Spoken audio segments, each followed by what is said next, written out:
guys. Thank you so much for coming to our home buyer course.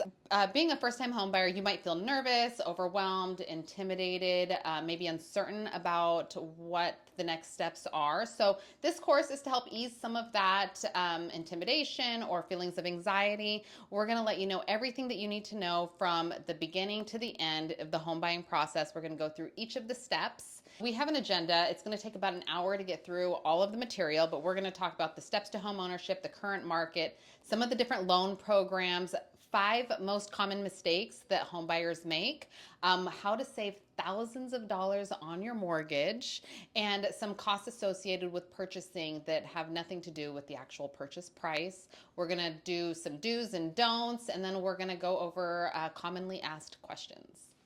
Okay, so just to start with some introductions, my name is Stacy. I'm a real estate broker with Berkshire Hathaway. I'm licensed in both Washington and Oregon. I've been doing real estate for almost 15 years now. I've lived here for about 25. I have 3 kids, a 12-year-old, a 4-year-old, a 1-year-old. She's almost 2. I have an amazing partner, 2 dogs, Benzino and Scooby. I love what I do. I absolutely believe that everybody should have proper representation when buying a home. Helping you fulfill your real estate needs truly is what motivates me every day. And I am Jake Carlisle. I've been a mortgage lender for about 23, 24 years now. I've been working with Stacy for many of those years. I live here in the Northwest in the Ridgefield area. I'm married with 3 kids. They're older, they're out of the house, so I'm more in the empty nest stage of life. But home lending has been a passion for me for many, many years.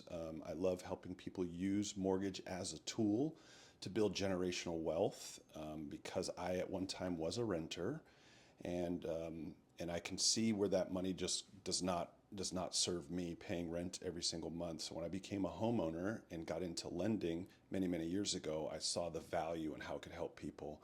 So here's a picture of my family and my kids, and I'm super excited to help guide you through this process. Just to start off with some steps to home ownership. First, you're going to come to this homebuyer class, so thank you for downloading this or watching this. You're going to get pre-approved with a mortgage lender. Where you're going to meet with your trusted realtor. You're going to go house hunting. You'll find your house. Your realtor is going to negotiate an offer for you. They're going to prepare an offer in writing. Then they're going to negotiate it for you. You're going to get your contract accepted. Your real estate broker will open escrow with a title company. And then you're going to pay an earnest money. We'll talk a little bit more about earnest money later, but it is going to be an upfront deposit. So you're going to have some money before the 30 days is up. You're going to have inspections. So your real estate broker will schedule all of your inspections for you. You're going to negotiate inspection items. Your lender will schedule an appraisal. You're going to clear any title issues, clear any loan conditions, get the final loan approval, sign your loan docs. Then we're going to record the deed with the title, and then you're officially a homeowner and you get keys. What's awesome about this screen is it is in order of the actual process. And what Stacy just rattled off there is a lot of things. But as your team, we're going to do a lot of this work for you. We're going to give you advice on each step when it comes to like negotiating the inspection items. Stacy's going to be your negotiator. She's going to help you understand what you can ask for, what you can't ask for when it comes to like the loan conditions part towards the tail end. Myself and my team will help you clear any loan conditions, things like updated pay stubs or explaining a deposit in your bank account. So this list can feel a little overwhelming, but it is truly the step-by-step process that a lot of realtors and lenders won't lay out for you, because it's important to have a little bit of a roadmap of what this experience is going to be like. So our current market. So inventory is still really low. Would you agree? I would agree. Yes. Inventory is still low. We're expecting to have an increase as we get further into spring and summer. Buyers are negotiating and in many cases are able to get their closing costs covered or get some sort of concession to help buy down their rate. Yes, and I think if you are approved before you start going online or connecting with Stacy about searching, if you're approved first, it's going to help you a lot more in this current market, because if something does pop up, you have to be ready. Okay, this is a little side-by-side comparison about the savings of buying now versus waiting for the rates to drop, because that is a common conversation piece with some of my clients. Today the average rate is in the sixes, let's say 6.125 on this slide. But today, for a house that you might be 400,000 with the rates that they're at. But if rates do drop to say 5%, what's also going to happen is the demand is going to go up. And when the demand goes up because of the low rates, that's going to drive prices up. Because sellers are going to have many, many buyers, they're going to be able to move their prices up. So this is a side-by-side comparison over today in green, a $400,000 house at today's rate at 6.125. The payment is $2,345. Well, if the rates drop to 5%, the selling price could go up for that same exact house up $80,000 to $100,000. So this is showing you what the difference would be at that lower rate. You'll be losing $244 a month by waiting for rates to drop. So it's interesting to look at. It's not always about rate. Mortgage is a tool to get you into the house. And then once you get in, if rates do drop, there's tools like refinancing, recasting, all those kind of things that can help you take advantage of the lower mortgage market at that time. So just for general knowledge, there's a lot of different mortgage products out there, but these are the core 4 mortgage products. Number 1 is a conventional loan. And that only has a 3% down payment requirement. The second core product is FHA, and I'll go into FHA a lot deeper, and that requires 3.5% down payment of the purchase price. The third is USDA. That is a zero down program, no money down. And the fourth is VA, and that's for veterans of the military, and that's also zero down. So I'm going to go into each one of these in a little bit more detail for you. Okay, before I dive into each of those core 4 products, I want to talk a little bit about first-time homebuyer programs. So in the state of Washington and the state of Oregon, there are different down payment assistance programs. So this slide shows one specifically to Washington. So down payment assistance comes from the Washington State Housing Finance Commission. It's an organization that manages this for lenders. So we are an approved lender to do those types of loans. There's also some in Oregon, but down payment assistance really helps you with that minimum down payment requirement. If it's an FHA loan that you're doing, that would be assistance for that 3.5% down payment requirement. You may not have that money, or you may not be able to get it as a gift. That's where the state of Washington can come in and help you with that. I'm going to go into this a little bit deeper. But that money they give you ends up being a silent second mortgage. What a silent second means is it's a second lien on your house. The first lien would be your first mortgage. The second lien would be this down payment assistance. And there's no payment and no interest for the time that you have that loan. It does have to be paid back if you sell the house or if you refinance the house, but I'll go into that in more detail. The down payment assistance in Washington can be done on an FHA or a conventional loan. It depends on which one you qualify for and which one gives you the most savings. So real quick, some people get confused with what exactly is defined as a first-time home buyer. Mm-hmm. First-time home buyer is anybody who hasn't owned a home in the last 3 years, correct? Yes. Yes, if you've not been on title on a property in the last 3 years, you are a first-time home buyer. Okay. So this here is an example of a buyer. Her name is Anita. I made it up. And this is an FHA purchase. So if the purchase price was $400,000, the next line shows 3.5% of $400,000 will be $14,000. And unfortunately, Anita does not have $14,000. She cannot get a gift. So she needs to do down payment assistance. And again, she's going to need a silent second mortgage. So you can see how this is calculated. So the total loan amount with the upfront mortgage insurance, UFMIP, means upfront mortgage insurance premium. So that loan amount ends up being $392,755. So down payment assistance is 4% of that loan amount number. So 4% of $392,755 is $15,710. So Anita is going to get a silent second mortgage along with her first mortgage to cover that 3.5% down payment. And I thought that these numbers would help illustrate how it all works and how we calculate the amount of the second. And it really helps with not only the $14,000 down payment, but an extra $1,700 towards closing cost. So if the estimated closing costs were $5,900, we might have to work with Stacy to see if we can get an extra seller credit. on the transaction to maybe be able to do this transaction with no money out of pocket at all. So this is kind of a preview of how this would work. In this situation, if there was no seller credit, your cash to close, cash required, would be $4,190. Okay, so it's if they didn't have the down payment assistance, it'd be 14,000 plus their closing costs, which is 4190. Yes. So that's about $18,200. Correct. Okay. But then you have the down payment assistance, which is 15,510, and that'll cover the down payment. Right. Are they able to use any portion of that towards their closing costs? Yes. Whatever's left over from the 3.5%. And then we go used. to say, Mr. Seller, we need an extra $5,000 as part of our negotiations. Yes. Please help us cover our closing costs. And then the buyer gets into the house with zero money down. Correct. Yep, no money out of pocket. So it's a combination of using the state's product and also negotiating with the seller on getting a credit to cover the remainder of the closing costs.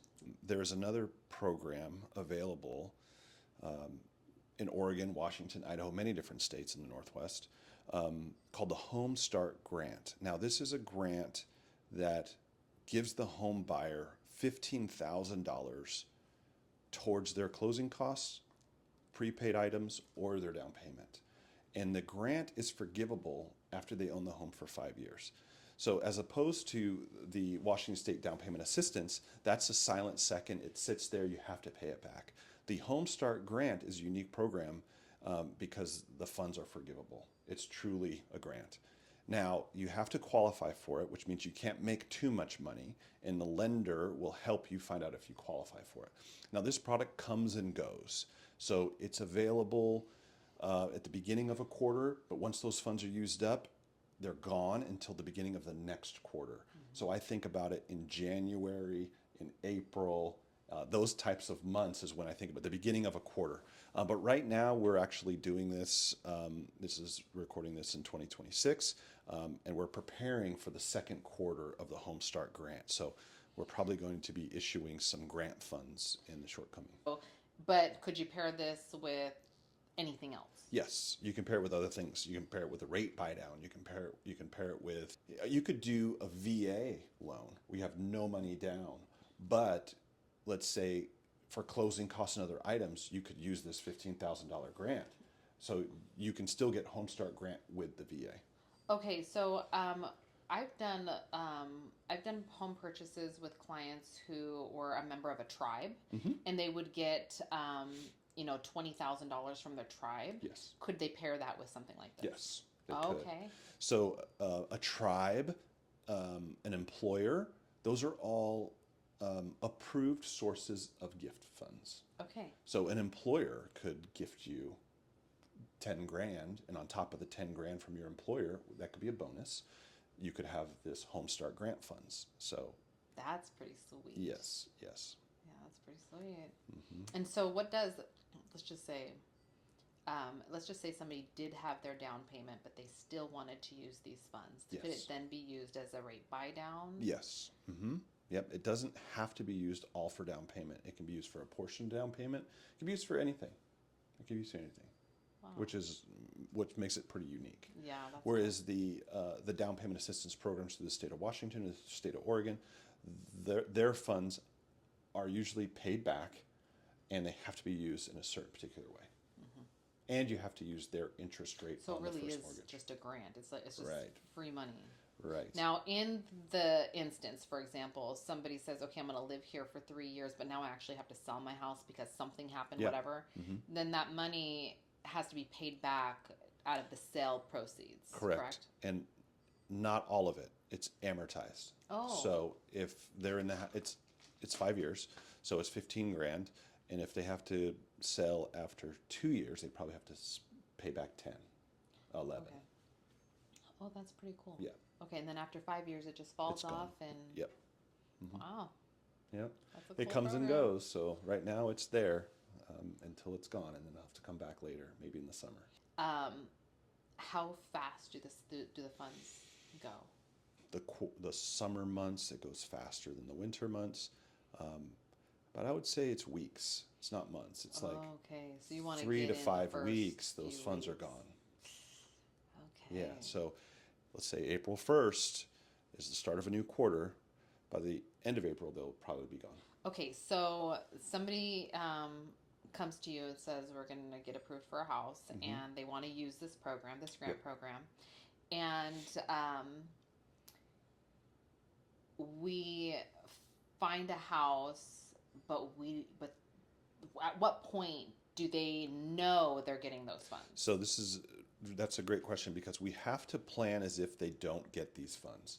So I pre-approve them as if they don't get it. So I might have to do the down payment assistance program or something like that, where I can do a full pre-approval with them. They can go find a house. Once the offer is accepted, I can then submit for the funds. Now, if it's a no because we ran out of money, we have to go with the original option. Okay. So I can't pre-approve someone with these funds Okay. because it's not a guarantee. So I have to pre-approve them with a backup option. A good way to do that is if you can get a gift from a family member. You don't really want the gift, but you can get one. I will pre-approve you with the gift. Now, if you get these funds, say, thanks, family, but I don't need the money. I've got a grant coming.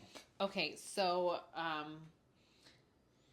when do they know though that they're for sure going to get the funds? Is it when Once they're they're locked under in? contract. Oh, Once is they're it the moment they're yeah, under because you contract? can't secure the funds until they're under contract. Okay. This program will not reserve funds unless they are actually trying to close. Okay, that's what that was. Because and I think it's not the most convenient for consumers, but it's the only way to really assign funds because people will shop for homes for weeks, sometimes months, and we can't secure funds for someone who doesn't have a house yet. Otherwise, the funds would be locked up and never used. Right. So we have to wait for the people to get under a contract. Now, sometimes contracts, like we lock up funds, they get under contract, and sometimes the contract falls apart because of the inspection. That consumer can still use those funds. We just have to get back under contract within a reasonable time. Okay, so then at that point Yeah. Oh, okay. Yes. That's And if great. time goes by, let's say 2, 3, 4 weeks, and they still haven't found another property, then those funds will be released and given to somebody else. Okay. But they try to be as flexible as possible. That's pretty cool. It's the Federal Home Loan Bank, FHLB. So that is the organization. It's the Fed. The Fed is the one who's providing this program. So we have a relationship, my company has a relationship with FHLB to actually provide this grant to home buyers who qualify. Okay. That's they. Hey, I like it. Okay, I'm going to go a little deeper into the individual products, those core 4 products. So FHA, that means Federal Housing Administration. And this is a government-backed loan. Many, many lenders can do FHA loans. Not all, but many lenders can. And it's a nice product for first-time home buyers because it is backed by the government. That gives lenders some security that this loan's going to be okay. So we can do lower credit and still give a really good rate at that lower credit score because of the backing from the federal government. So here's a quick snapshot of the benefits of a FHA loan. Earlier I had mentioned the 3.5% down payment of the purchase price. That's a nice benefit. You don't have to put 20% down. And you can have a score as low as 600. So that's a good benefit. And with that low score of 600, you can still have some pretty competitive interest rates. The mortgage insurance premium is a fixed number, so it's always going to be the same regardless of your score. Conventional is a little bit different. The mortgage insurance premium is private, so you have to shop it and find the right rates. But on a FHA loan, it's the same for every borrower. Again, there's low interest rates. FHA does allow for a higher debt-to-income ratio than some of the other products. So their specific number is about 55% debt-to-income ratio. So you can buy more house for your dollar with an FHA loan than you can a conventional loan because they allow for a higher debt-to-income ratio. So sometimes that would be a deciding factor on which product we use. You can choose different terms. You don't have to do a 30-year fixed. With FHA, you can do a 20-year, you can do a 15-year, but most commonly 30-year fix is what we use because it makes the monthly payment lower. And it's more comparable to rent. Down payment assistance products are available. There's also some grant options available. And this is one of the cool things about FHA is the seller can pay up to 6% of the purchase price towards the buyer's closing costs. And that's different from other programs. You can't do that with other programs? Yes, other programs have different seller credit limitations. Okay. So I'll go into conventional's limitations and VA's limitations. But FHA is one of the more aggressive ones to allow more credits from the seller to help pay for closing costs. Okay. So 6% is a big number on a $400,000 property. Okay, I'm going to share a little bit about the same bullet points on conventional loans. Again, if you're a first-time home buyer, you can do 3% down.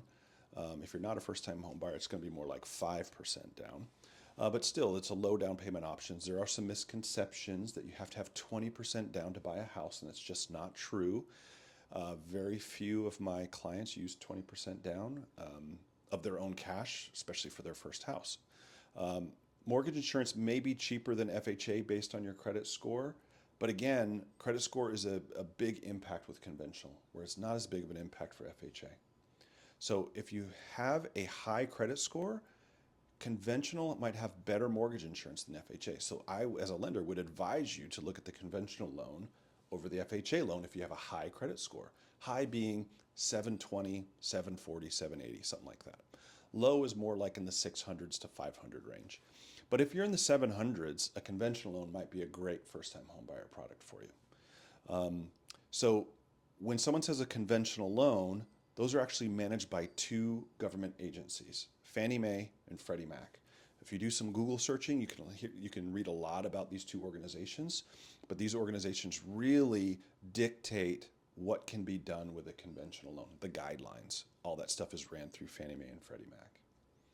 On a conventional loan, the gift funds, you can get gift funds for the down payment. So let's say you have a 730 credit score and you want to do 3% down, but you don't have 3%, you can get a gift for that 3%. Maybe it's $14,000, $15,000.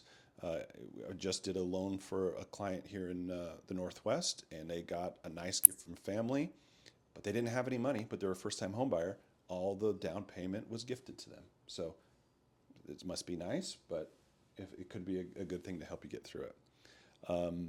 Down payment assistance products can be used with conventional, and the seller can pay closing costs up to 9%. But the catch with this, because 9% is more than FHA one, you have to do 25% down in order to use 9% from the seller. Typically on a conventional loan, they're capped at like 3%, whereas FHA is 6%. So there's a lot more flexibility on the FHA loan regarding the amount of credit you can get from the seller. Unless you have a very, very large down payment, then you can get a lot of money from the seller. So we do get some questions about where down payment money and closing cost money can come from. So I wanted to kind of prepare this little slide. Most common is, checking and savings accounts. Some people are using high yield savings accounts these days because they're, 3-4%, which is really nice. So that's kind of the primary place where the money can come from. You can pull from 401k or retirement plans, IRAs. Each program is a little bit different on how you pull that money. So I can walk any client through how to find out the terms of using some of that money. Again, down payment and closing costs can come from gift funds, stocks, bonds. You can use it from a credit card. Don't recommend it because of the percentage. But if someone's short a little bit, yeah, they can pull from that. We just have to calculate what the additional credit card payment is going to be once those funds are pulled. Into their debt to income ratio. Because that will impact their debt to income ratio, correct. You can use a loan, but it has to be secured loan. It can't be, loans are very difficult. Undocumented cash can be done, but it's tough because what lenders want to be sure is that the money that you're using for your cash to close is yours. That's why we ask for bank statements. That's why we look at deposits. In cash, it's hard to document if it's yours. So if you're someone who uses cash a lot, like that's your industry, like a server or something like that, it's a little bit easier to use cash, undocumented cash, than it is for someone who is not in that type of industry where cash is a dominant piece of their income. But these are the main types of sources of down payment. Okay, so the 4 different loan programs, it was conventional, FHA, VA, and USDA. Yes. And Yes. USDA and VA are 0% down programs. Yes. Conventional is as little as 3% for a first-time home buyer. Yes. And FHA is 3% down, or 3.5% down. 3.5. Okay. Yep. Yep. All right. You got it. We're going to go over some of the most common mistakes that home buyers make today, and we're going to help you prevent those mistakes so that you can save lots of money. Okay, so first, it's probably not getting pre-approved. When you get pre-approved, what that does for you is it allows you, well, first of all, the lender is going to look at your credit, your income, and your assets to determine how much you can be approved for.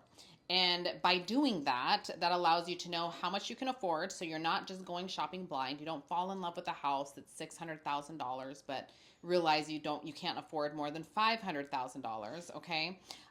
You're going to have a solid pre-approval letter given to us by your lender, and that's going to give us bargaining power to leverage, and it gives you and the seller confidence to move forward and some peace of mind. There's really just no point in wasting time going shopping without a pre-approval letter.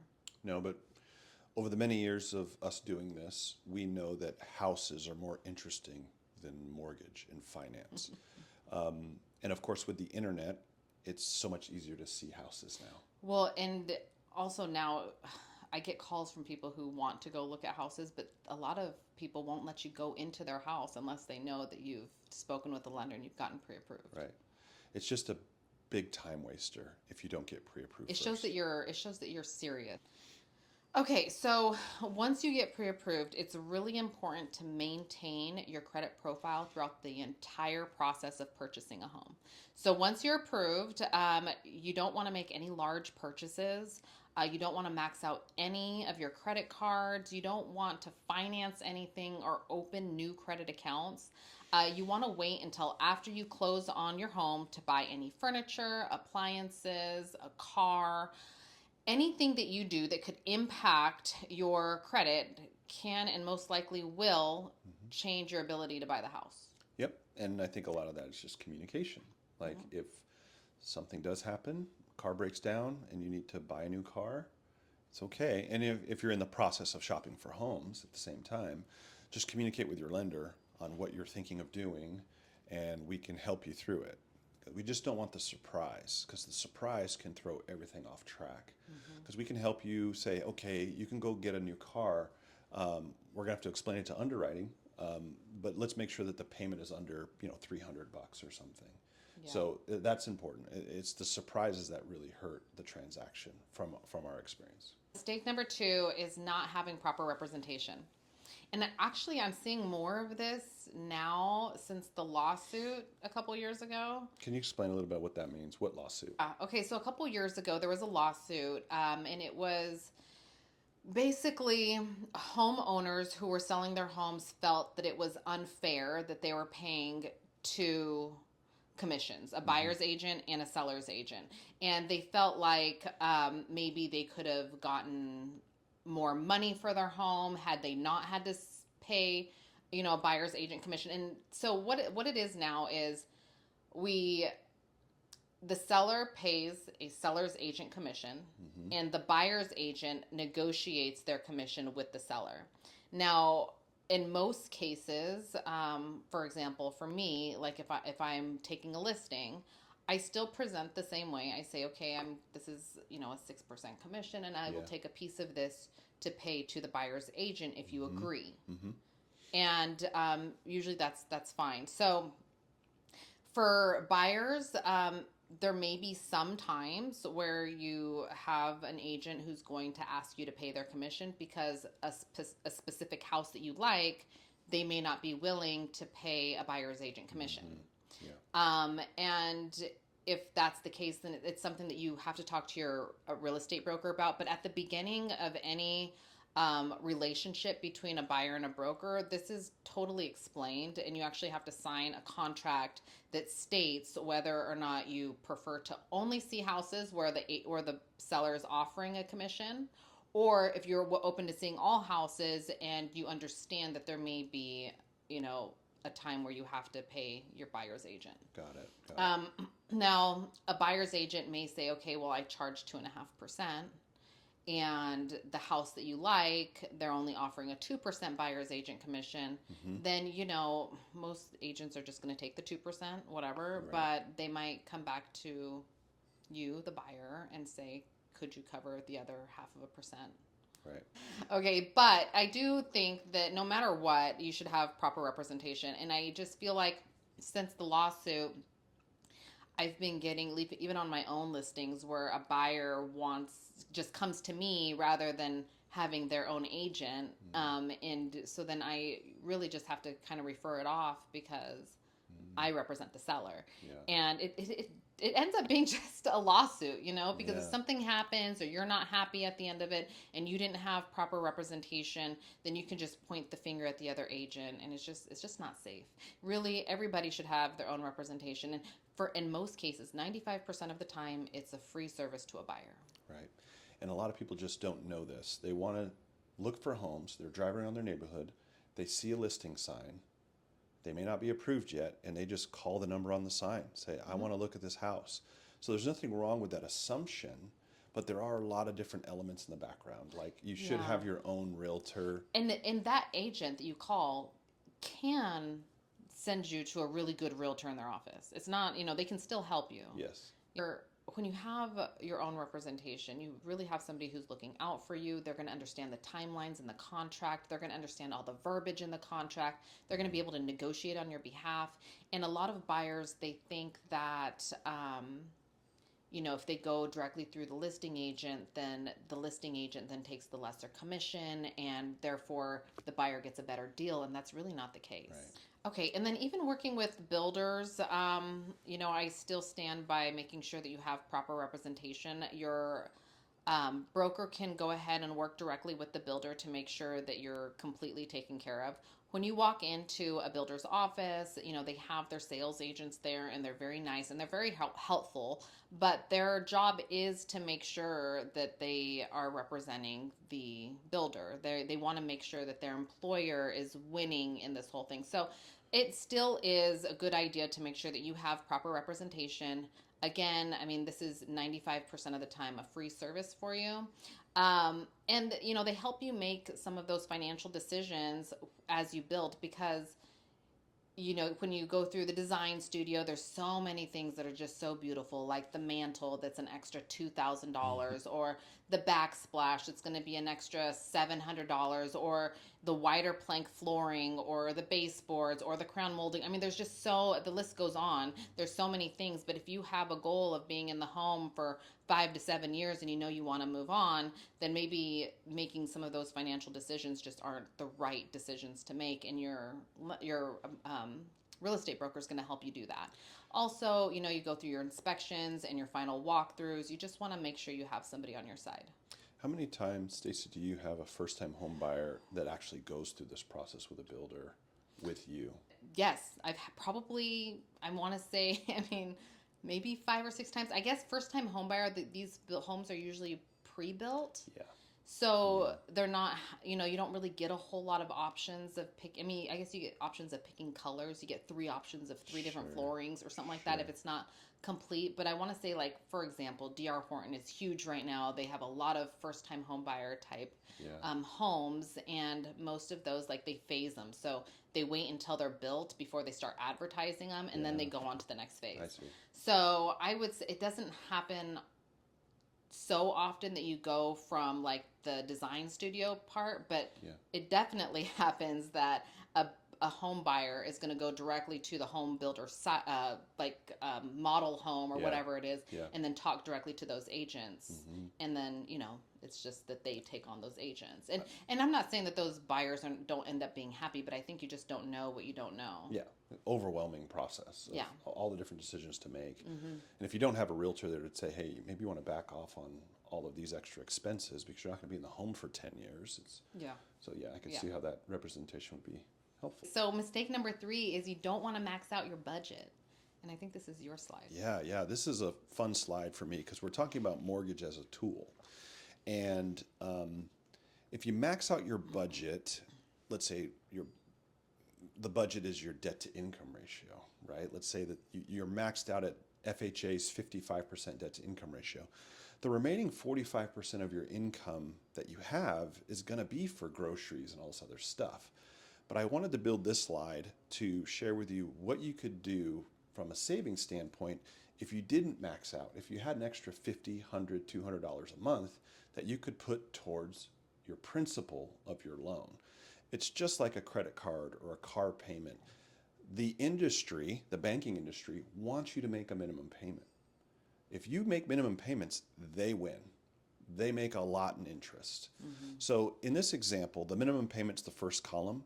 So at 6.25, if you made a $2,472 a month payment, that's $775,000 of interest over 30 years. Ugh, It's a big number, nice. but 30 years is a long time. It's 360 payments. But the next column over shows if you just made $50 extra per month over those 360 payments, your loan will be paid off in 1.8 years sooner, and you would save $31,000 of interest. So that $31,000 of interest, if you reverse engineer it, your interest rate is no longer 6.25. Right. Your interest rate is lower because you're not paying as much in interest. And then again, if you did $100 extra per month, you'd have the loan paid off in 3.4 years and you'd save $58,000. Now, the only time that this is possible is if you don't max out your budget and you actually use the mortgage as a tool for you to win. If you just make the minimum payment, the bank is going to win, which is fine because you still have an asset that you're safe in. You have a roof over your head, and hopefully you have some equity when you do sell the house. But it would be much sweeter if you had equity plus savings. Okay, mistake number 4, skipping your home inspection. So skipping your home inspection was actually really common, and it is still common in some places. I know Portland, they're doing that left and right.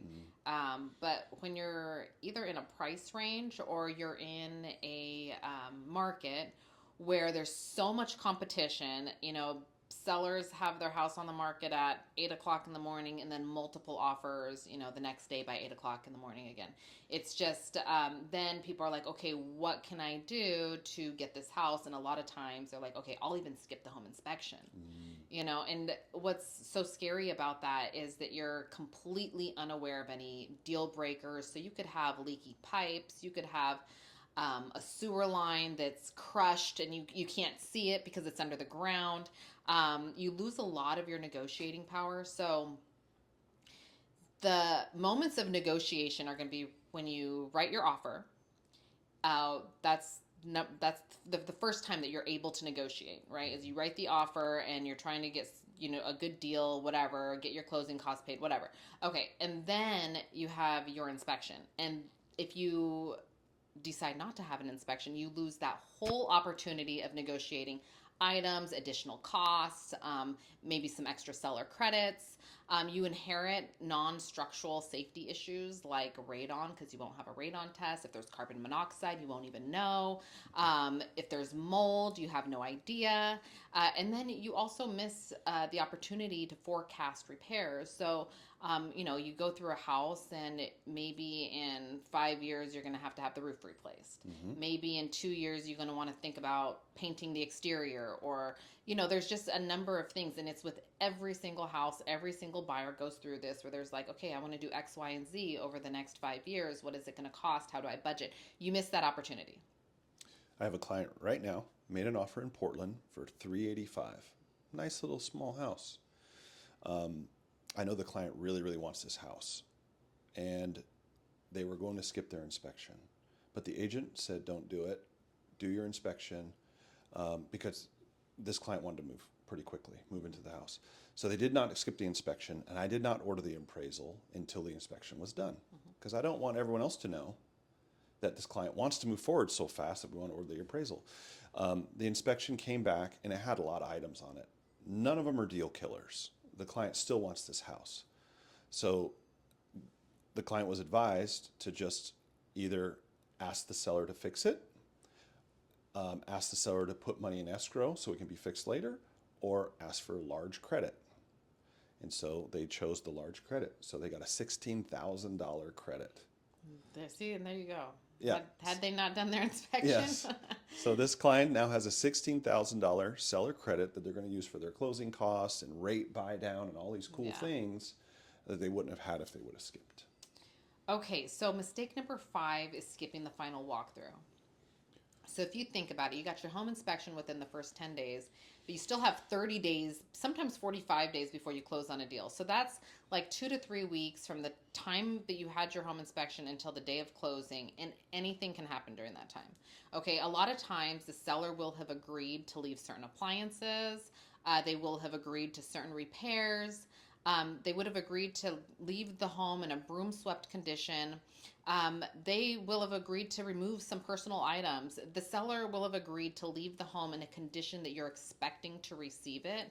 And a final walkthrough helps you ensure these things. And in your contract, you have 72 hours prior to closing to do your final walkthrough.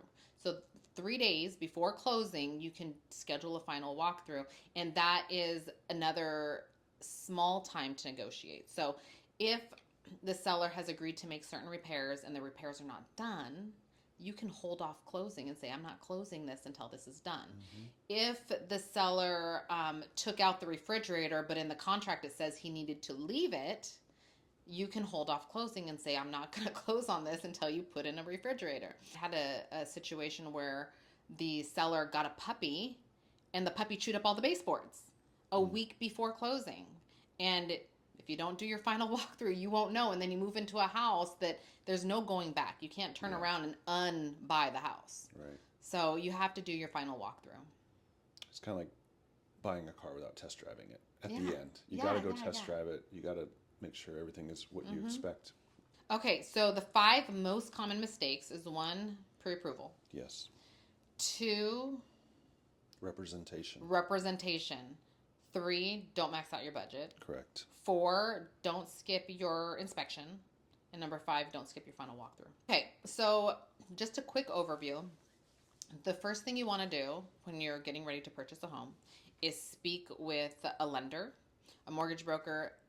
They're going to be able to take a look at your entire financial picture, let you know how much you can be approved for, what your monthly obligations are going to look like, what your out-of-pocket expenses are going to look like. And if for some reason you're not able to purchase right now, a good lender can give you a roadmap so that you have a solid plan. Correct. Okay. You're then going to go house hunting with your trusted realtor, and you're going to go through the purchase of buying this house. You're going to have contracts written up. You're going to do inspections, appraisals, final loan approvals, recording of the deed, and then you get the key transfer.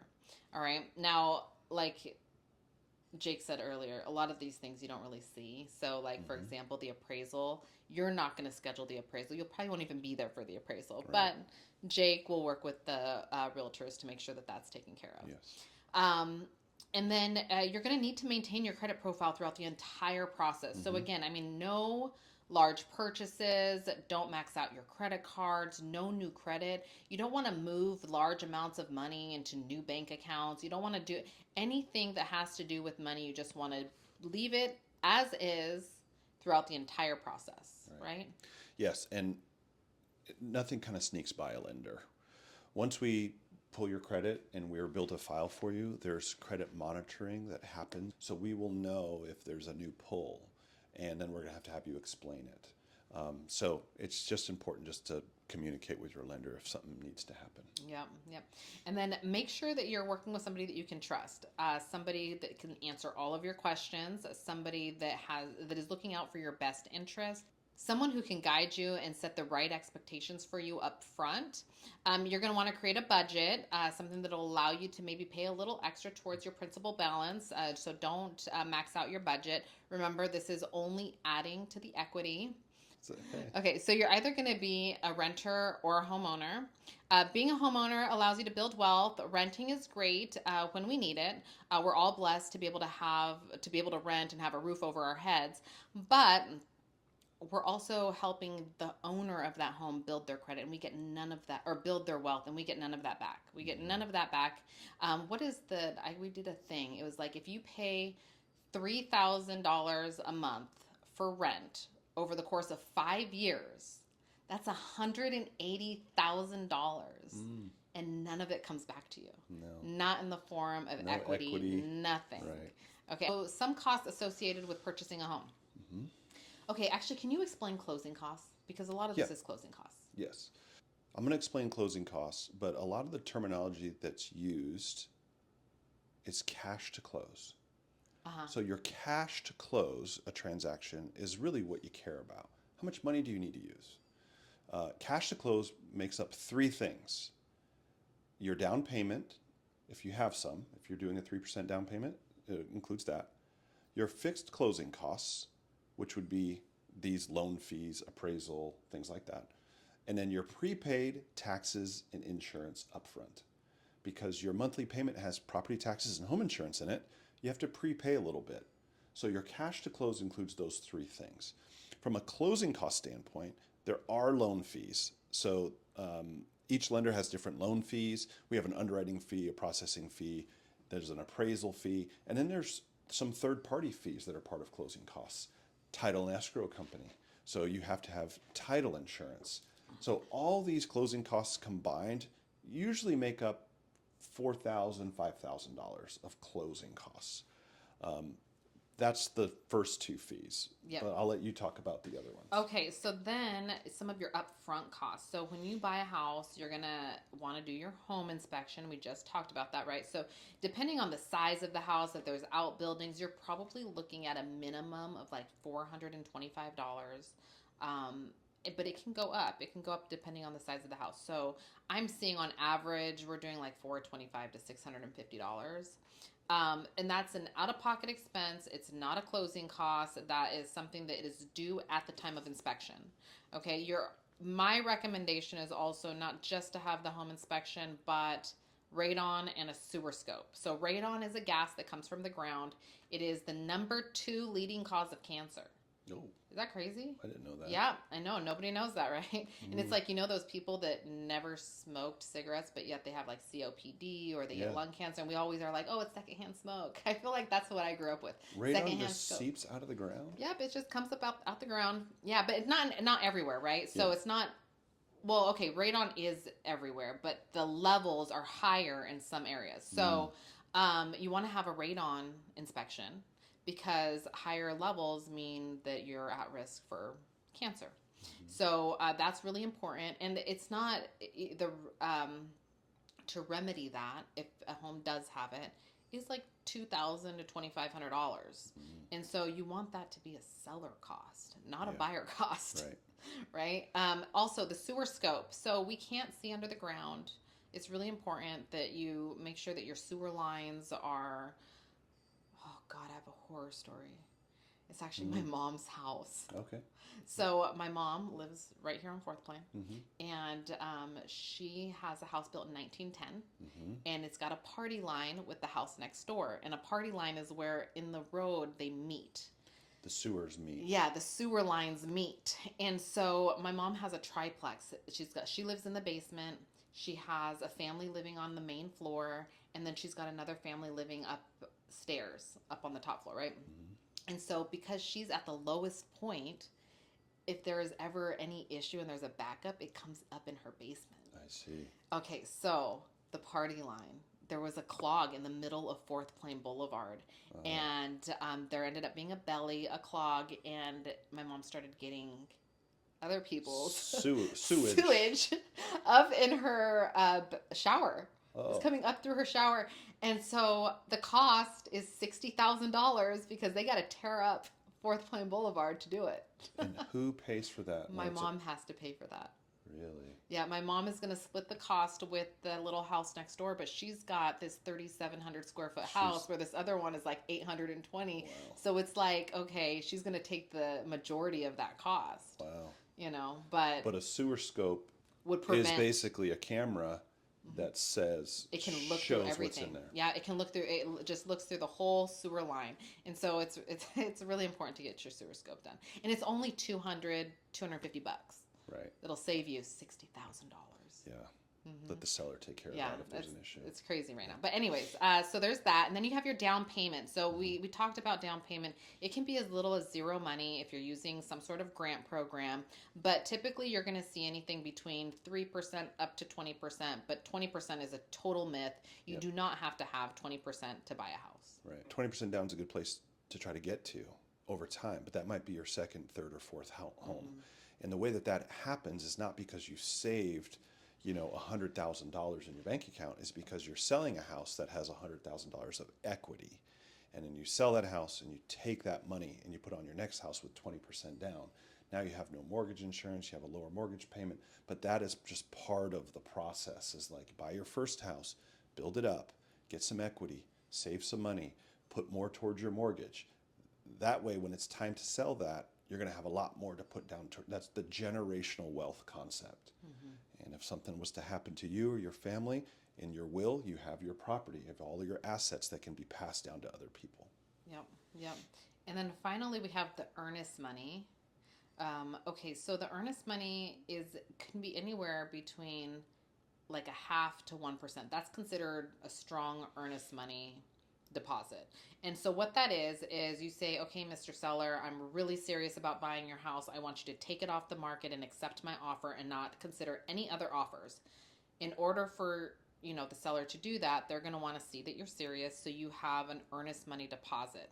So on a $500,000 house, you're looking at anywhere $2,500 and $5,000 that would be paid to the escrow company. It's held in an escrow account, and that money can be put towards your down payment. It can be put towards your closing costs, or if you're using a grant or something like that and it's a zero money down for you, you actually get that money back at closing. However, if we have these contingencies in place, satisfactory inspection, satisfactory appraisal, the ability to obtain financing, being okay on your final walkthrough, if you have satisfied all of those contingencies and you still just change your mind, say, I don't want this house anymore, I just changed my mind, the seller actually keeps that money. Right. Okay, so it's just like, the seller says, okay, well, because I had to take it off the market and I couldn't consider any other buyers, I'm now going to hold on to this and it's mine. Yeah. And I think that's fair because the sellers had the house off the market for 3, 4, 5 weeks. Yep. And that earnest money is going to help them get that home back on the market again. Yep. Okay, so real quick, some do's and don'ts. Do call if you have any questions at all. Continue living at your current residence and paying your rent or your mortgage on time. Continue to use your credit cards as normal. Keep working at your current employer. Stay current on all of your existing accounts. Expect requests for additional documentation throughout the process. Don't make any large purchases, change bank accounts, or make any large cash deposits. Don't transfer balances. Don't close any credit card accounts. Don't consolidate your debt onto one or two cards. Don't apply for new cards. Don't take out any new loans or sign any new loans. Don't co-sign. Don't max out or overcharge on your credit cards. And this list just comes from experience. Yes, this is all just experience. Yeah. We've seen these things, and we're just trying to make sure that you... And believe me, I say all of these, and I say it over and over again. I feel like I say it so many times, and it still happens. So what are home buyers doing today to be able to buy a home? So most buyers are negotiating what they need. They're getting closing costs or some sort of concession to pay down interest, sometimes both. They're negotiating inspection items. I think when there's a credit available from the seller, home buyers are buying down their rate.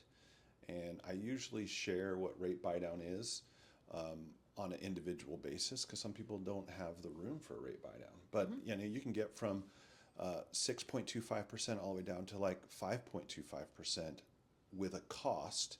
Hopefully the seller's paying that cost, and that's really going to improve your monthly payment. But buyers are doing rate buy downs these days. Yeah, and what was it, like a rate buy down like that is saving people like $250, depending on the cost, I guess. Right. Depends on the monthly payment or the loan amount, because it's really based on that loan amount. Yeah. So it's a great time to buy, though. It might take a few times before you find the right house, before you get the offer accepted, but a good time to buy. We have one question that we wanted to answer. One is, from a real estate standpoint, can you buy a for sale by owner? Yeah. And how would that work with you helping? Okay, so what I would normally do if my client wanted a for sale by owner home is I would go to the for sale by owner, the seller, and I would say, Mr. Seller, I have a buyer who's interested in viewing your property. Are you working with an agent? Mm-hmm. Usually they're not working with a seller's agent, but they are open to working with a buyer's agent. Yeah. One, because they know that if they work with an agent, just one agent, the deal will get done properly. Correct. Right. But two, they know that most buyers are represented and they won't get their house sold if they don't work with a buyer's agent. So, or I don't want to say they won't get their house sold. It's a lot harder for them to sell their house if they're not willing to work with a buyer's agent. So I would say, okay, Mr. Seller, this is what I charge. I have a qualified buyer. Are you willing to, pay that fee, whatever. And in most cases, we work something out that works for everybody and we can get the deal done. How big of a difference does it make to have a 600 score versus a 740 score? And it does make a big difference from an interest rate standpoint. The better your score, the more confident the lender is going to be in your ability to repay just because of your credit history, so you get better rates. Now, if the loan is backed by the government, that gives the lender some confidence that you can have a 600 credit score and still get a great rate. But that is not the case for products like conventional or anything like that. And that's because there's that mortgage insurance. Is that right? Yes. Mortgage insurance is an important piece of that to insure the mortgage. Now, mortgage insurance is a fee that you must pay that I would illustrate for any buyer that I'm working with, and it insures the lender. It does not insure the consumer. Right. So it's an expense that really just kind of goes down the drain, but it's required unless you have 20% down payment. Now, that fee sometimes is not that big. Sometimes it's $50 a month. Sometimes it's $80 a month. Yeah, and if it's a conventional loan, that fee drops off after. It does go away. Yeah, once you own 20% of the equity, it goes Yes. away. With FHA, you'd have to refinance that out. Yes, exactly. So, what happens if a buyer decides to buy today at 6.5%, but what are rates today? 6%. So let's just say they buy it today at 6%, but rates just go down, to 5% next year. Mm-hmm.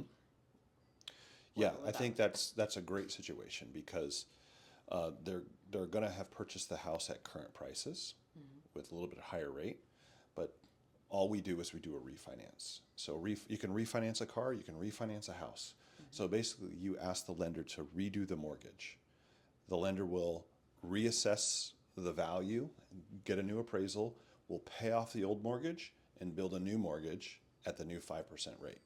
Now, one of the cool things is if you're able to do that, there are closing costs, again, $4,000, $5,000 of closing costs that you can roll into that. You don't have to have cash. You can roll it into the loan. But if I have a client who's doing that type of rate reduction refinance, I ask them to keep making the old payment. So if they're going to save $180 a month with this new mortgage, yes, their payment drops. I'm like, just keep making the payment you were making before. And that's when they see some dynamic differences in their balance go down faster. Yeah. What could go wrong with my loan during the process? Yeah. A good pre-approval will prevent a lot of the major things from going wrong. But there are some things that are outside of anyone's control. But one of the things that you want a lender to do is to make sure an underwriter reviews credit and income. That's a true pre-approval. If the loan officer just looked at your pay stubs and says you're good to go, that's potential for something to go wrong. Yeah, so that's more like a pre-qualification. That's a pre-qualification, right? Yeah. A pre-approval is having an underwriter actually look at it. And most lenders have a good pre-approval process where those go pretty fast. Because I would say 80% of the time, if something's gone wrong on a loan, it has to do with income. And how long does it take for a buyer to get a pre-approval once they've submitted all of their documents? It's usually 24 hours. Oh, that's pretty quick. Yeah. Usually there's a pretty fast process. Other things that can go wrong, man, people lose their jobs. People do some of the things that we said don't do, like new debts. Sometimes the property can make things go wrong. Sometimes you find some things that are not going to make you feel comfortable about buying the house, so you want to back out and get your earnest money back. So there's some things that are outside of our control, things we just don't know yet. And, we just try to guide you through that process as much as possible. Here's one, just going back to the property, some things do just happen with the property. If you get a preliminary title report, usually within 5 days of mutual acceptance on a contract, and there's sometimes things on the preliminary title report where the seller's just like, holy cow, I can't sell this house. Yeah. Because they didn't know. Oh my gosh, I have a story. Yeah, sure. Okay, I had a listing. Her husband had passed away, and I had helped them buy the house. They were already kind of talking about selling the house. I had scheduled photos and everything. Husband passes away.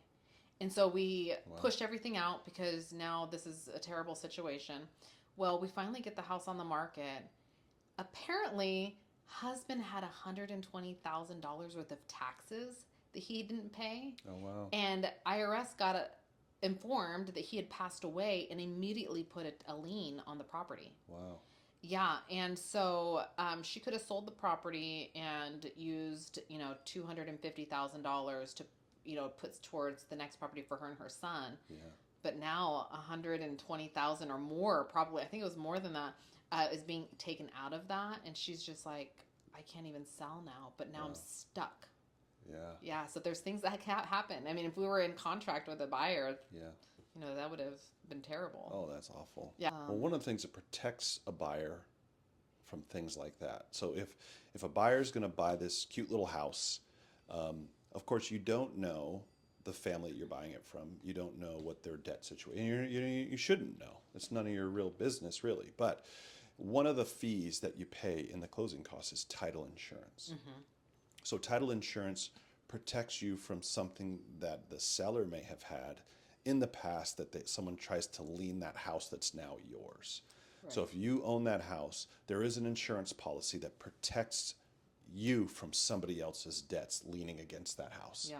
So it's a very important, and title insurance, it's not something you can opt out of. You're going to have it. So it's going to protect you. It protects the lender. So it's an important fee. Okay, so some costs that you might not be thinking about after you move into the property. Utilities. So maybe during the inspection process, you ask the seller to get an average, what's your average utility cost? Furnishings, any maintenance. When you do your inspection, you have a list of potential things that you want to fix on your own.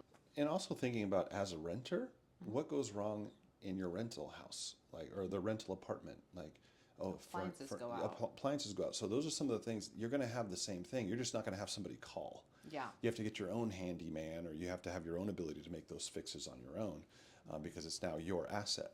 Whereas a renter, you're going to call a landlord. But when you call the landlord has a stash of cash put away from you making that payment to fix those things. Yeah. Yes. The question is, how do I know when is the right time to buy?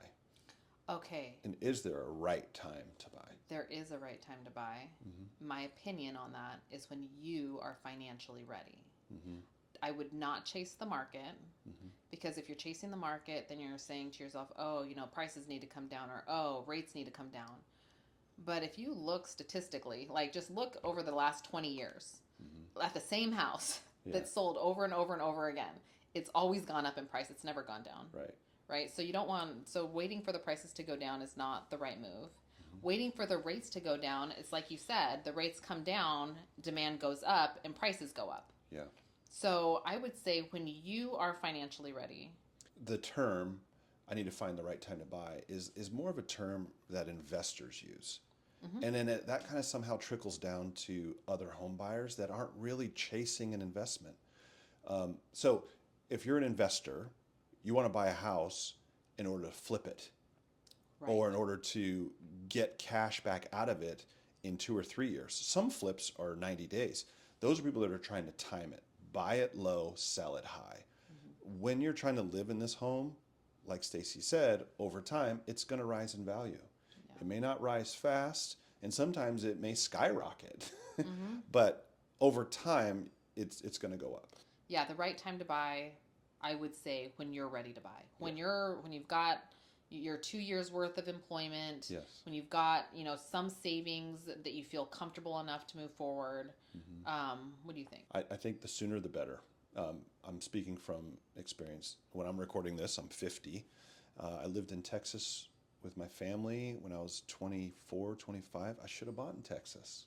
Yeah. I just didn't know anything about buying, but I had a stable job. I had some money. I should have bought, and I would have a couple of great homes in Texas right now that I could rent, but I didn't, and I just didn't know. But I think everyone has those look back moments. I should have done this. I should have done that. But again, when you're comfortable, it's a risk. You're sticking your neck out. But it's kind of like the game of Monopoly. It's a game that I love. My wife hates. Monopoly? Yes. I love Monopoly. But you can't play the game and just keep looping around without buying something. Right. Because you're never gonna win. Right. So unfortunately, you have to make the right choices of when is the time to get into the game. How do I compete if there's multiple offers? That's actually a really great question. Mm-hmm. So a lot of times terms are more important than price. So tightening up your inspection contingency, instead of having the full 10 days, maybe you can get it done in 3 to 5 days. I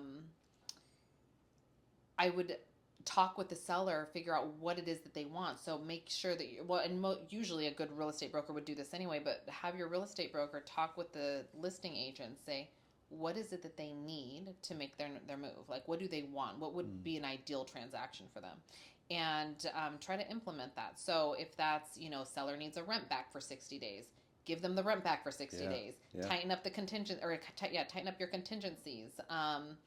Maybe do a 21-day finance contingency instead of a whole 30-day finance contingency, right? So those are some of the ways that you could, without, sacrificing that inspection time, right? Yeah. Those are some of the ways that you can tighten up, or to make your offer stand out when you're in a multiple offer situation. Right. I think a good agent's really good at figuring out what those hot buttons are for a seller.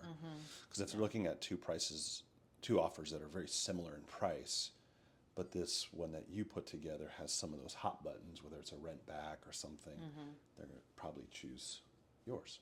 I've been the listing agent on property where I've received offers, and in the offer it says we won't ask for any repairs that are less than $2,000. So if like every house is going to have something, right? So if you know that there could be a piece of siding that needs to be redone, and that could be $300, and that you can do that after closing yourself, I wouldn't ask the seller for that. Sure. I would really make sure that you're asking the seller only for the things that are affecting the safety and the function of the house. And so having that in there, nothing more than $2,000, we won't ask for it. It's kind of nice.